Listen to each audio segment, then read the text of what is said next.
It's worth spending some time to motivate and talk about all the different types of controllers we may consider in this course, and it turns out that they're actually relatively intuitive. In the first class, we saw this notion of an on-off controller. This is the conventional example is a heating or cooling system, for example, for your house.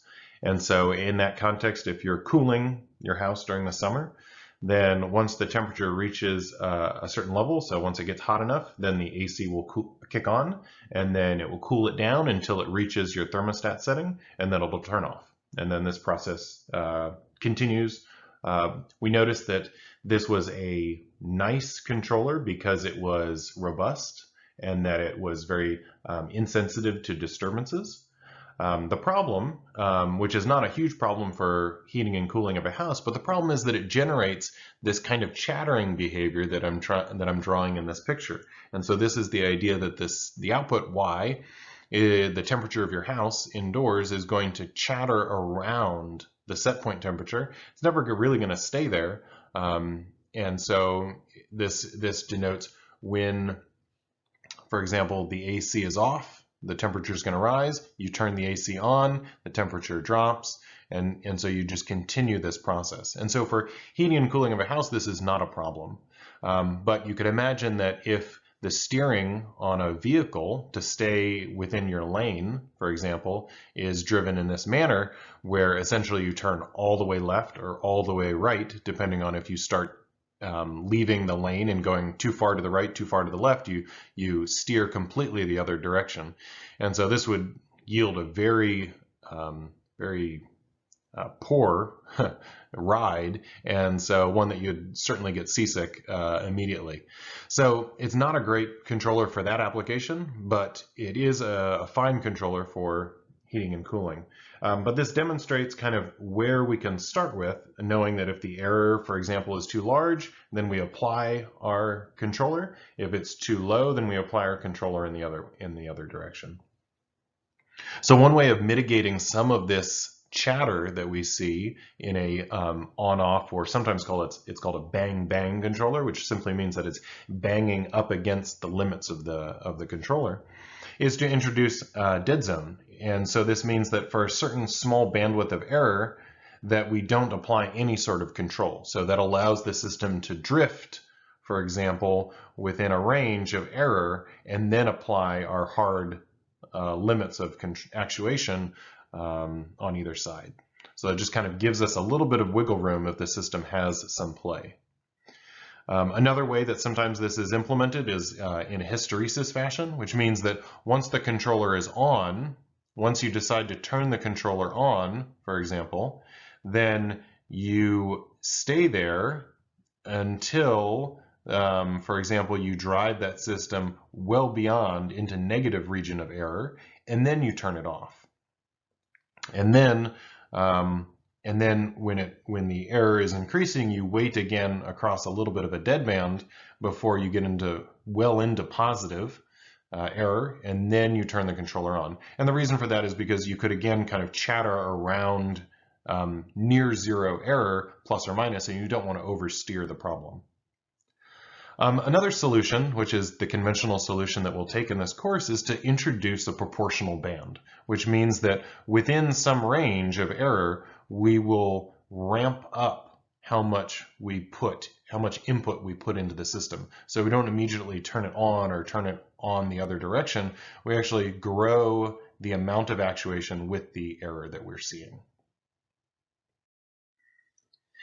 So we can make this more sophisticated and actually easier to analyze if we get rid of those upper bounds altogether, and we just consider a proportional controller, which means that given an error in tracking, or if we're not doing tracking, then this could just be our output. Given some error, we design our input such that it's simply just proportional to that error.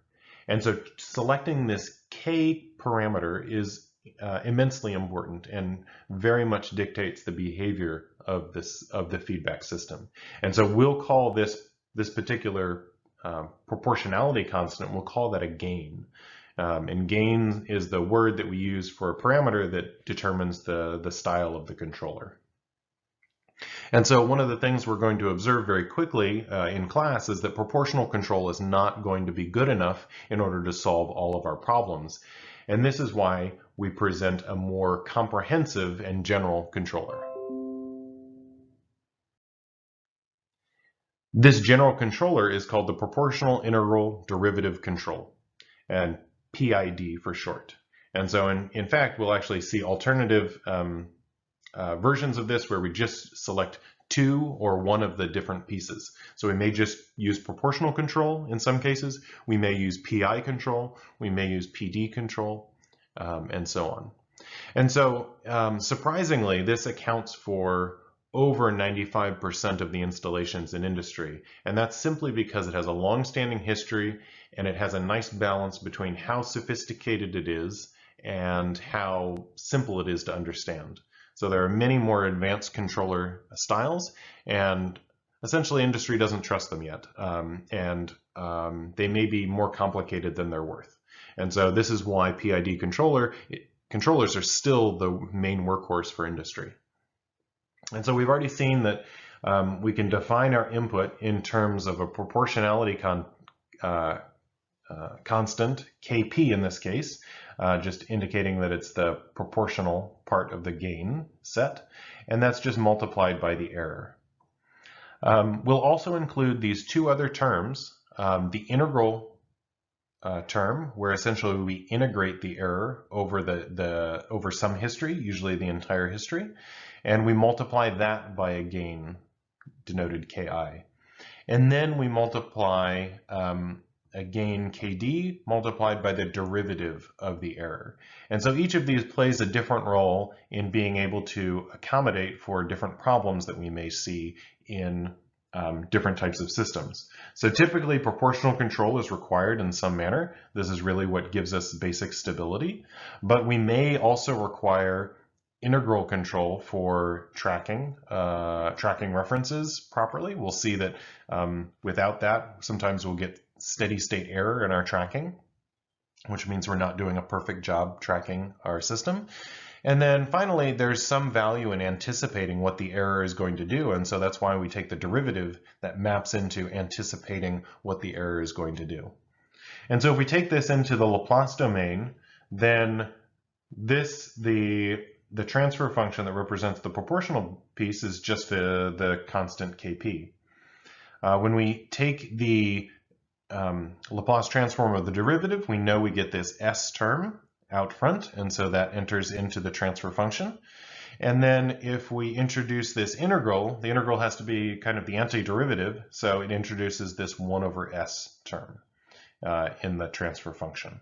And so depending on what style of controller we want, this K of S, we will combine these different terms and choose the gains accordingly.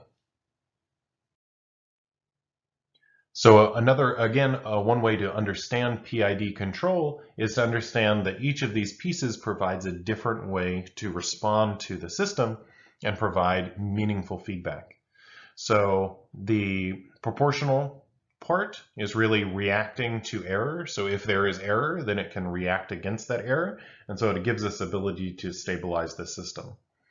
The integral term is something where the system, if the system by proportional feedback control alone is not sufficient, then that error is not going to be driven to 0. And that means that the integral part will integrate that error. So that aggregate error that's being integrated over time will then add up, and then that is what the integral part of this controller responds to. And then finally, the derivative part, this is something that anticipates what's going on with the system. So for example, the error may be growing, and so that's what's kind of indicated here. The error is growing, and so this arrow indicates the fact that we expect the error to continue to grow, and so that's what we might use in order to augment and maybe increase the gain in order to or increase the actuation U by using this piece of the controller.